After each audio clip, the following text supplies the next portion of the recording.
Selamat sore pemirsa setia TVR Parlemen dimanapun Anda berada, senang sekali bisa menyapa Anda kembali dalam program TVR 17 bersama saya Elisa Purba. Tepat pukul 17 waktu Indonesia Barat kami hadirkan kepada Anda sejumlah informasi paling baru dan menarik seputar kinerja dan kegiatan DPR RI yang telah disajikan oleh tim redaksi TVR Parlemen. Dan pemirsa, inilah TVR 17 selengkapnya.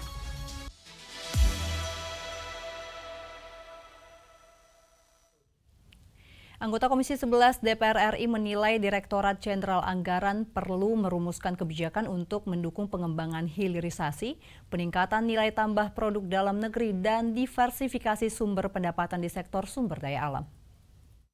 Anggota Komisi 11 DPR RI Anissa Mahesa menyoroti adanya penurunan yang signifikan pada pendapatan negara bukan pajak atau PNBP dari sektor sumber daya alam menjadi 24,9 triliun rupiah per Maret 2025.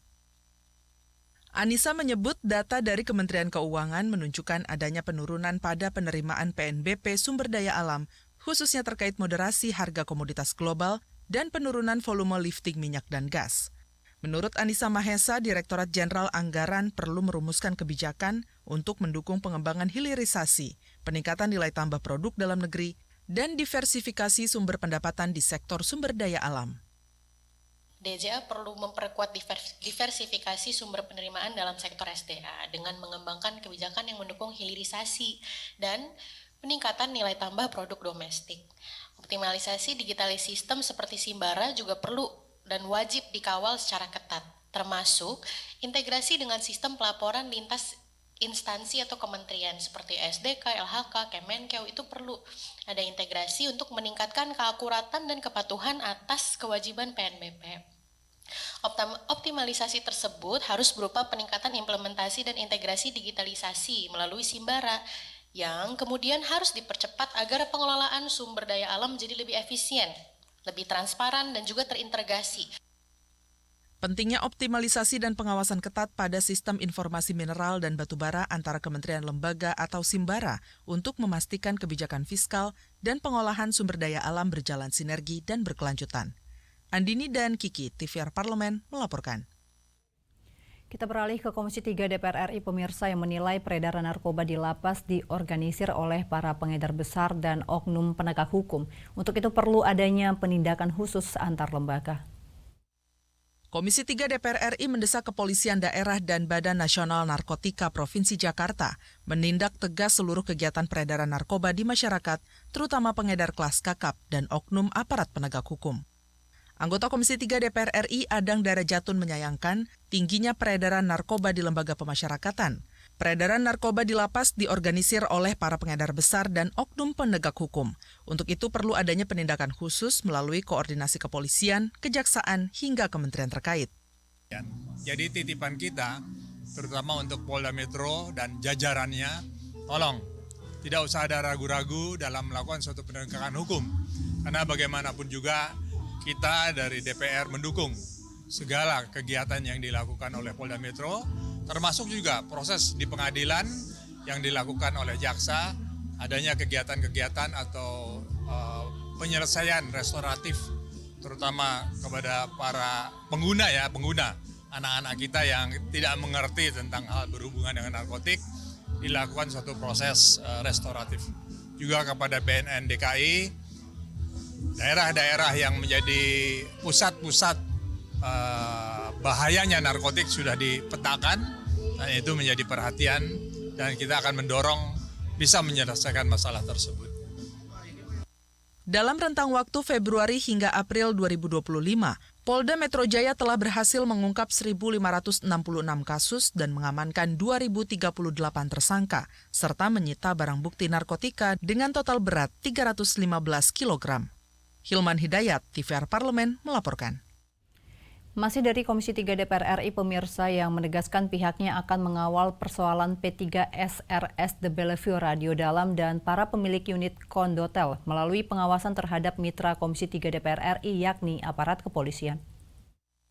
DPR RI berkomitmen berikan pendampingan hukum terhadap para pemilik unit kondotel The Bellevue Radio Dalam Jakarta agar proses pengembalian hak-hak masyarakat dapat terlaksana tanpa ada syarat apapun.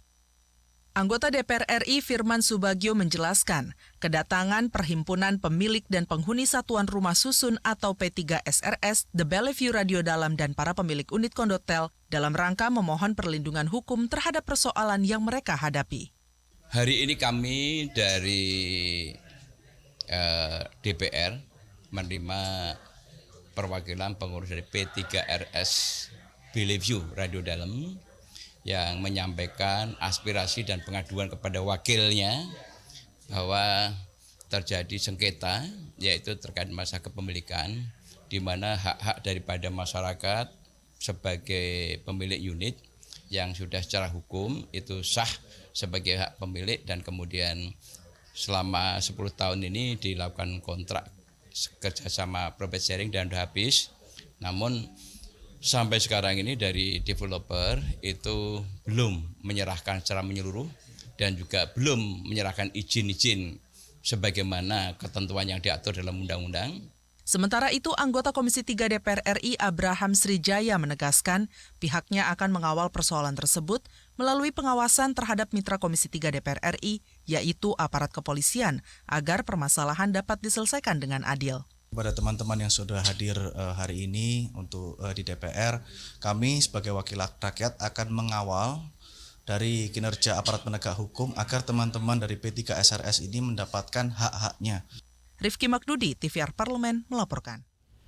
Pemirsa, tahun ini DPR RI akan menjadi tuan rumah konferensi ke-19 Uni Parlemen Negara Anggota OKI yang akan dilaksanakan pada 12 hingga 15 Mei 2025 di Kompleks Parlemen Jakarta. Konferensi ini akan menjadi ajang penting bagi negara-negara anggota untuk membahas isu-isu strategis global. Kami akan hadirkan informasinya usai jeda. Tetaplah di TVR 17.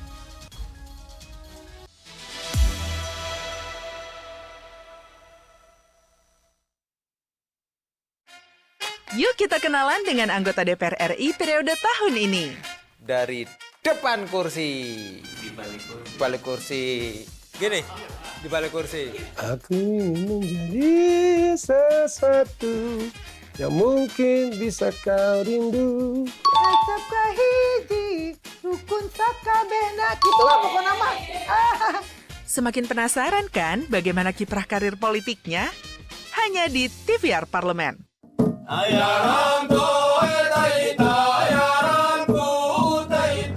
Segala hal ada di luar sana.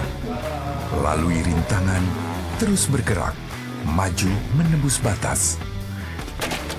Jelajahi dan buktikan. Marilah kita memasuki acara ketiga rapat paripurna Dewan hari ini, yaitu pembicaraan tingkat 2 pengambilan keputusan atas rancangan undang-undang tentang perubahan kedua. Halo pemirsa TVR Parlemen, saat ini saya sedang berada di Desa Wairebo. Ketika aspirasi rakyat didengar, kami hadir sebagai media referensi Indonesia. Bapak Ibu ini kan orang-orang pintar setaunya saya di Kemendikbud. Hakim yang memutuskan vonis bebas mereka sakit semua. Kalau memang ada yang terlibat, langsung pecat Pak, langsung beri sanksi. Usulkan.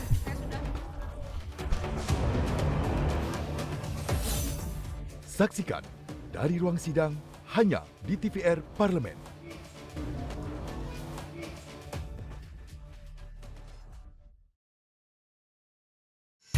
Kehadiran mereka tidak hanya mewakili suara perempuan, tetapi juga membawa perspektif yang beragam serta pengalaman hidup yang unik ke dalam proses pembuatan kebijakan. Saksikan Perempuan Parlemen hanya di TVR Parlemen.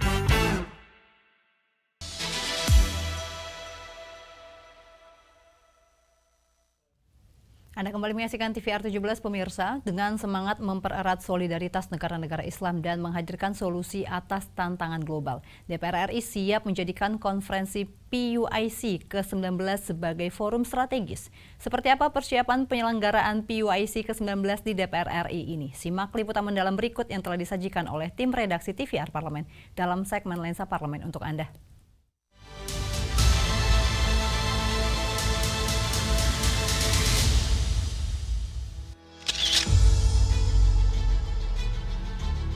DPR RI akan menjadi tuan rumah konferensi ke-19 Uni Parlemen Negara Anggota OKI yang akan dilaksanakan pada 12 hingga 15 Mei 2025 di Kompleks Parlemen Jakarta. Ini merupakan kali kedua Indonesia dipercaya menyelenggarakan forum tersebut. Dengan mengangkat tema tata kelola pemerintahan yang baik dan kelembagaan yang kuat sebagai pilar ketahanan, konferensi ini akan menjadi ajang penting bagi negara-negara anggota untuk membahas isu-isu strategis global.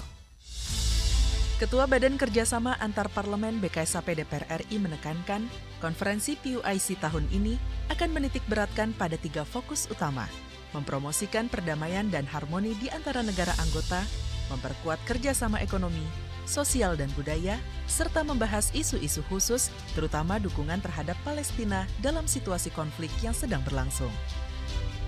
Kita fokus di 3 hal.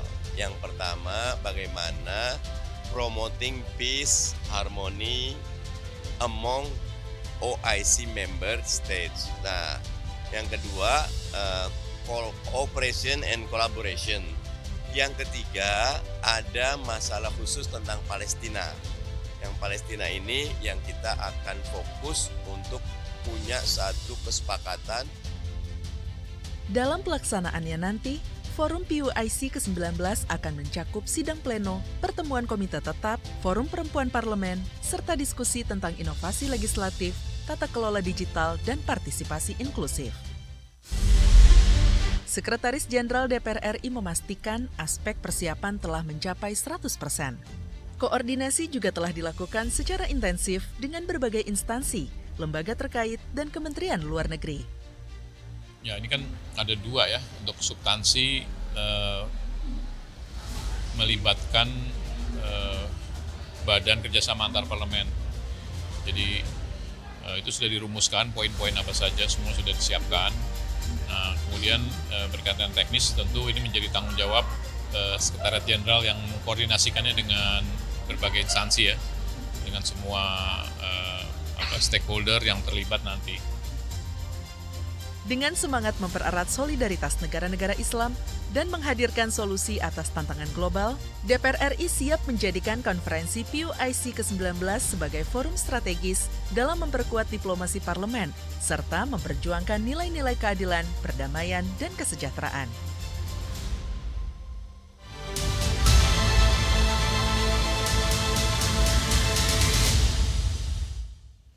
Program makan bergizi gratis kembali menjadi perhatian setelah adanya kasus keracunan pada siswa-siswi di Cianjur, Jawa Barat. Selain itu juga terdapat dugaan penyalahgunaan anggaran MBG di Dapur Kalibata. Kami akan hadirkan informasi selengkapnya usai jeda, tetaplah di TVR 17.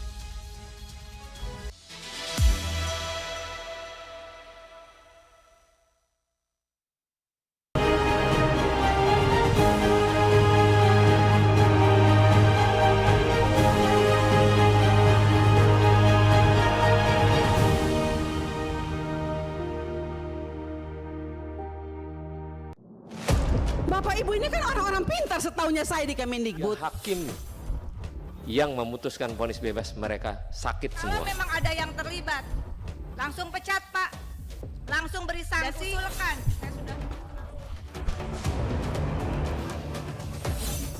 Saksikan dari ruang sidang hanya di TVR Parlemen.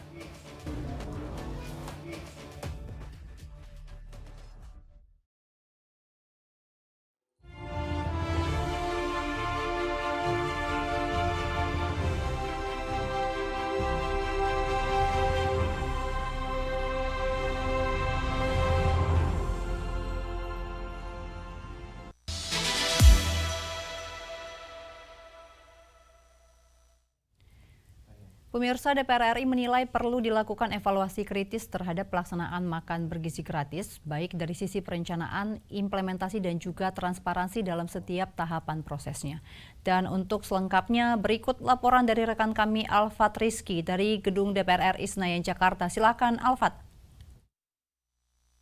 Baik pemirsa TVR Parlemen dimanapun Anda berada, berjalannya program makan bergizi gratis atau program MBG ini baru-baru ini menuai persoalan di berbagai daerah. Di Cianjur ini terdapat puluhan siswa atau belasan siswa mengalami keracunan setelah memakan bergizi gratis dari dapur setempat, dan juga di Kalibata, Jakarta Selatan ini terjadi dugaan penipuan dan juga penggelapan dana dari aktivitas program MBG.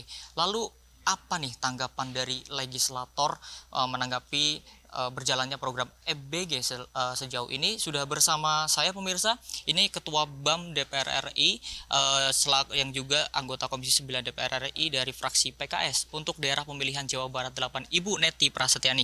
Ibu, apa catatan Ibu, Bu, melihat berjalannya program MBG sejauh ini, Bu?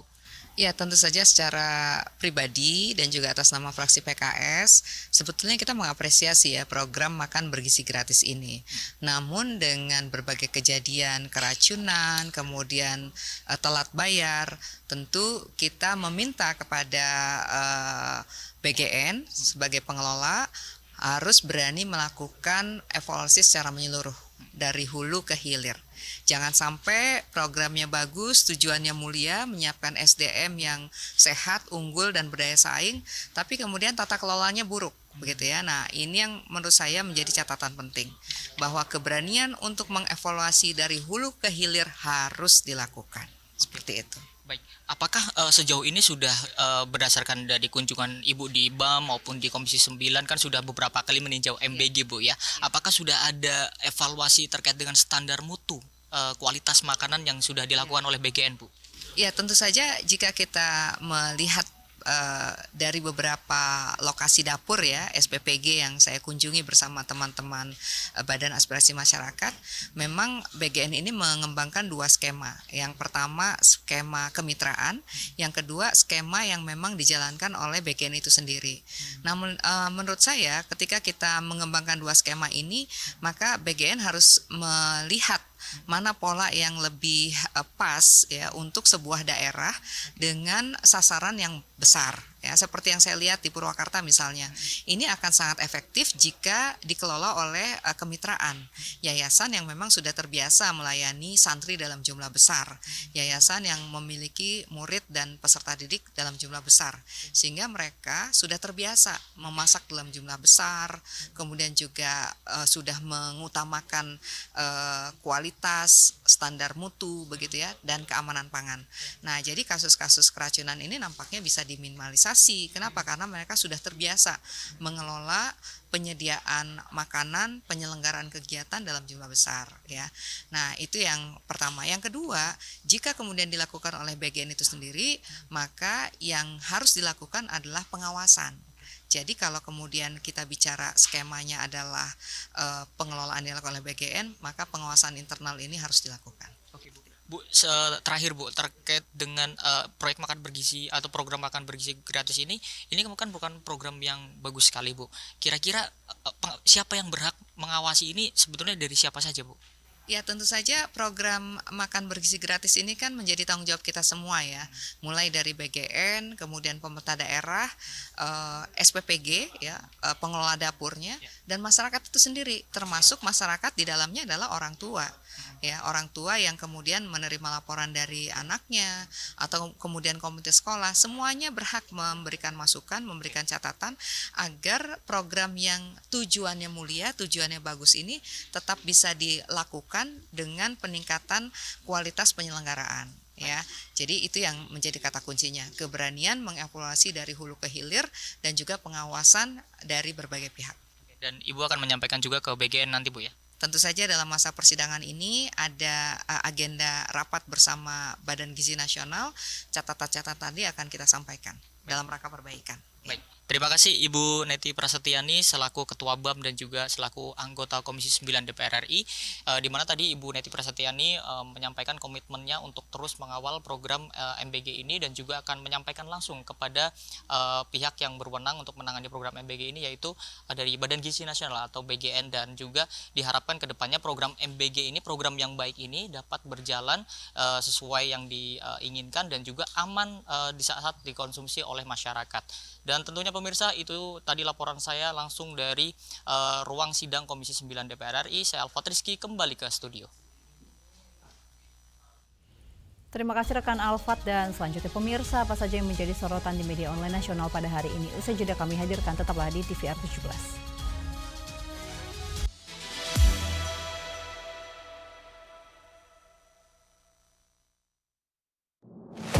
Bapak Ibu ini kan orang-orang pintar, setaunya saya di Kemendikbud. Ya, hakim. yang memutuskan vonis bebas mereka sakit semua. Kalau memang ada yang terlibat, langsung pecat Pak, langsung beri sanksi. Usulkan.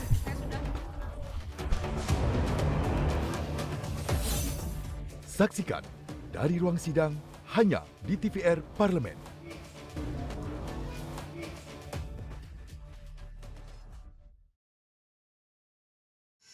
Kehadiran mereka tidak hanya mewakili suara perempuan, tetapi juga membawa perspektif yang beragam serta pengalaman hidup yang unik ke dalam proses pembuatan kebijakan.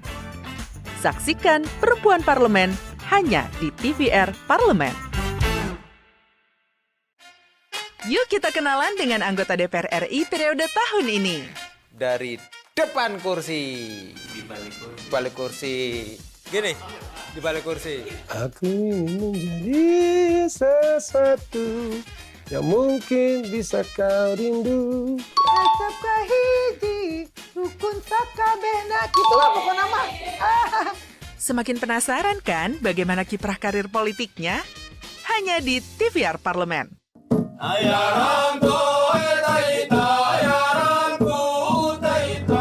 Segala hal ada di luar sana. Lalui rintangan, terus bergerak, maju menembus batas. Jelajahi dan buktikan. Marilah kita memasuki acara ketiga rapat paripurna Dewan hari ini, yaitu pembicaraan tingkat 2 pengambilan keputusan atas rancangan undang-undang tentang perubahan kedua. Halo pemirsa TVR Parlemen, saat ini saya sedang berada di Desa Wairebo. Ketika aspirasi rakyat didengar, kami hadir sebagai media referensi Indonesia.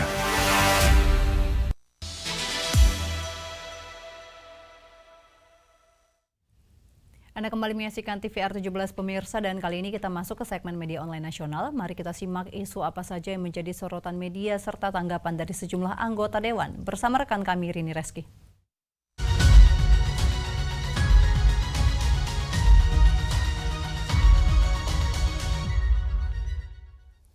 Terima kasih rekan Elisa dan selamat sore pemirsa. Kita masuk ke segmen media online. Tentunya berita pertama yang menjadi headline di media online pada hari ini mengenai Kementerian Ekonomi Kreatif harus siapkan agenda lebih besar untuk melindungi industri kreatif. Kita lihat ke layar kaca pemirsa.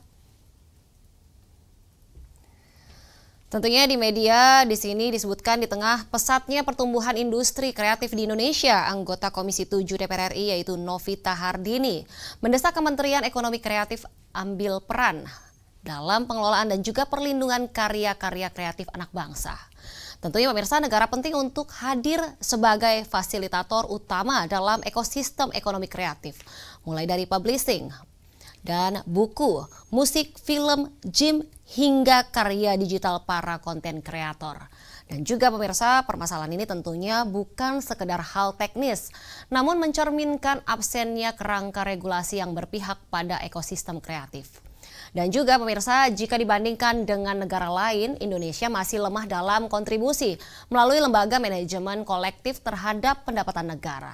Dan terkait hal ini, Kementerian Ekraf diharapkan tidak hanya menjadi institusi pendukung kegiatan-kegiatan seremonial, namun mampu menyiapkan grand design industri kreatif nasional yang berdampak luas baik dari segi perlindungan hukum, pemasaran digital, hingga integrasi industri kreatif dengan sistem ekonomi nasional.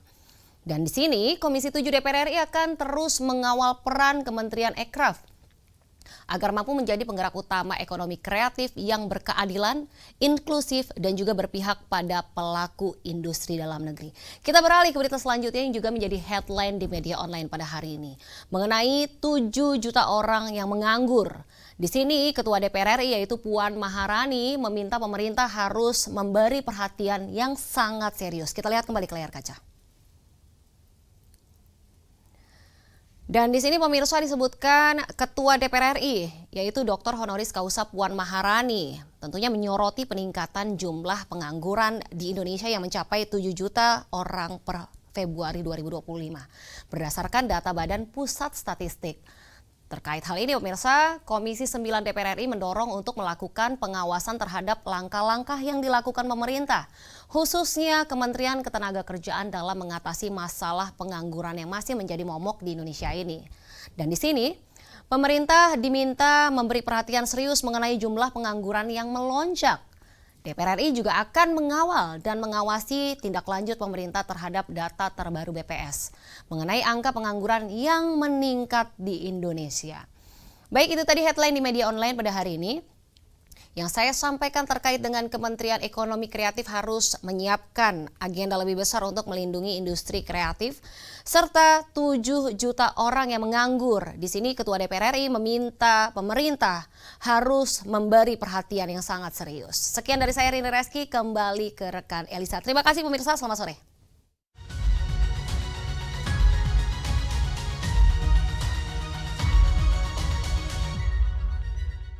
Terima kasih rekan Rini yang telah menyampaikan sejumlah update sorotan dari media online nasional pada hari ini. Dan pemirsa, segmen media online tadi sekaligus mengakhiri jumpa kita pada TVR 17 edisi sore hari ini. Saya Elisa Purba beserta seluruh kru TVR Parlemen yang bertugas mengucapkan terima kasih dan pamit undur diri dari hadapan Anda. TVR Parlemen, referensi Indonesia.